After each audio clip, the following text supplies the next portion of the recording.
Magandang araw, tayo magluluto ng pork na alam kong makakapagpadami ng kain.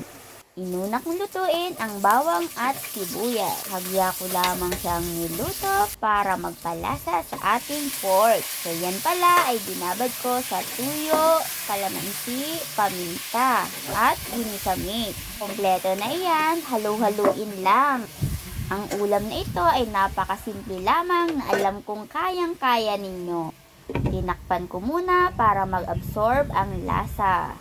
Haluin lang natin ang pork para lahat ng pampalasa ay mag-mix. Yan lamang ang ating mga ingredients na nilagay. So ayan, napakabango ng ulam na ito. Nang medyo igana, inilagay ko na ang pinagbabaran kong sauce. So, hindi na ako maglalagay ng suka kasi madami na akong nilagay na kalamansi. Ang kalamansi ang main na ating pampalasa. Ayan, konti na lang. Kung tawagin nila ito ay pork strip daw.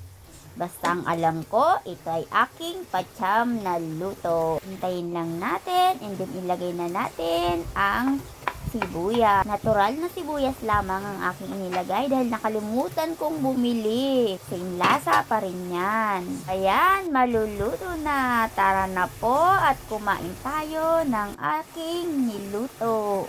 Maraming salamat po sa laging panonood ng aking mga video. Sana wag magsawa.